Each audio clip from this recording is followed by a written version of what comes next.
Hey, what's up, good people? Mark Holmes here, and as always, I want to say thank you all for watching, commenting, subscribing, and being part of the Joe Booth Sports Report. Without you guys, as well as you ladies, you know that this literally just does not work. I hope everybody's having a great day. Something interesting to think about right now. As players are being released across the NFL, a couple of receivers have been released. Christian Kirk, the Jaguars have let him go. I'm going to say somebody who has been kind of like Michael Gallup without the injury.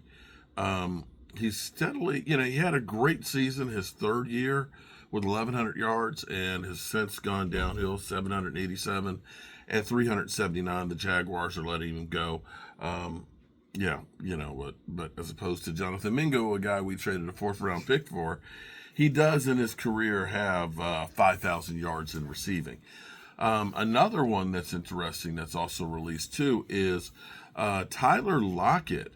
Tyler Lockett, who has actually had a lot more success and is a little bit older than Christian Kirk, having been in the NFL since 2015, having 8,500 yards in his career. Last year had 600 yards on 12.2 yards per reception. The year before, 894. And then the 4 years before that, he was 1,000-yard plus guy. Two guys that maybe the Cowboys kicked the tires on. But we also have Devontae Adams that are out there. And I imagine that Cooper Kupp will also be out on the market as well. So definitely some game-changing wide receivers. I'm not going to say game-changing. Team-changing, because we need definitely a better number two wide receiver, preferably one that can probably play in the slot or actually on the outside, because CeeDee Lamb can play either. And believe it or not, it's funny because listening, we did the Zach Martin live stream retirement, and it's a tearjerker, and it's sad that Zach Martin, who had Tyron Smith and Travis Frederick there, that those guys did not get a ring. And that was definitely the recent addition of the Great Wall of Dallas, and we got a long ways to go to get anywhere close to those. It's funny because we're just getting, the Cowboys, they suck. Cowboys ain't going to do anything, and it's like, well, we actually are doing a lot more than usual. I get it. It may seem like baby steps. We keep hearing everybody player hating on Osa and Digazua's numbers and things, and that he's overpaid, even though he's only 14th highest paid. He could have gotten a lot more had he forced it, typically what usually happens to the Cowboys. But be that as it may, the Cowboys are about to pass the Eagles. Yeah. Here's the thing that's interesting. Now, I'm going to say the Cowboys have a long ways to go to catch up as far as playmakers and talent as the Super Bowl champions. But I will say we've had a quarterback named Dak Prescott who has seemingly had some pretty good games against the Eagles. Getting him back and healthy with some weapons, I don't think we're necessarily that far away from the Eagles. You can laugh. Feel free to laugh right now.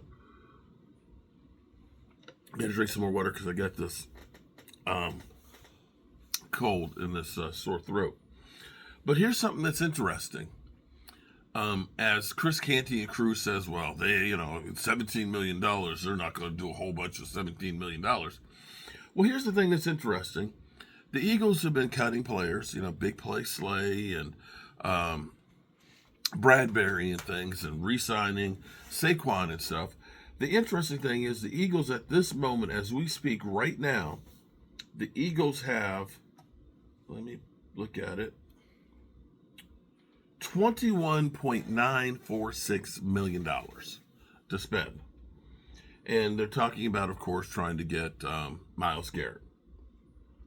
The Cowboys at the moment are inching closer to the Eagles with $17.7 million. And you say, yeah, well, you're still behind. That's still not a lot of money. Well, yes and no. Because at some point between now and Wednesday, the team rollover money will roll over. into the salary cap from last year, unspent money. The Eagles had about $6.5 million, which that'll take them up to about 28.5. The Cowboys have 18.9, which will take them to about 36.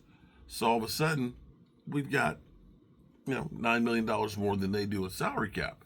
Not a lot, but then the Cowboys can flip the trigger on Dak Prescott and get 40 if they choose.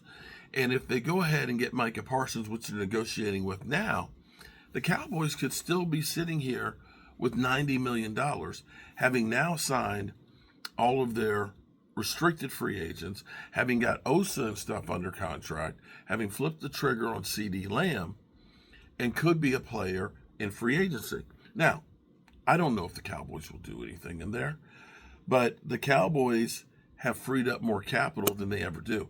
And that 90 could be even more depending on what they do with, say, Terrence Steele.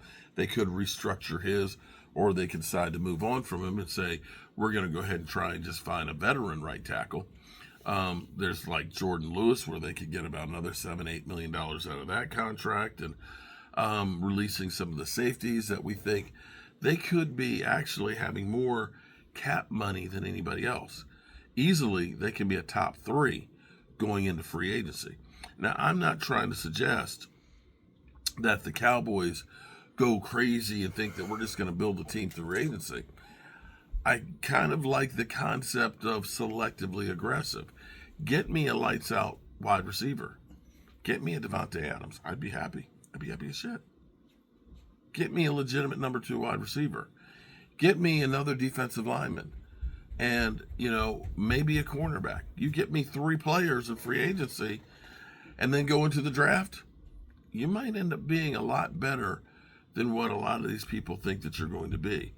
The Cowboys, they were injury riddled. Let's be clear here. You lost your starting quarterback.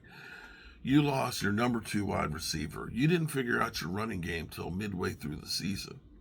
And you were still piss poor at that. Your defense was devastated by injuries. You didn't have your starting defensive backfield together until week 12, and that lasted for 1 week. The Cowboys, they could be back, baby. They could be back. So we'll see. There's going to be a lot more name players that are released, because here's what we're sitting here looking at right now. By next Wednesday, everybody's got to be under the salary cap. And the Dolphins right now are 1.6 over. The Chiefs 2.9. The Falcons 5.2. The Bills 9.7. The Browns 23 million. And the Saints 46 million over the cap. So look for these teams to start jettisoning some players and restructuring contracts. And this is where it's going to be a buyer's market. Peace, people.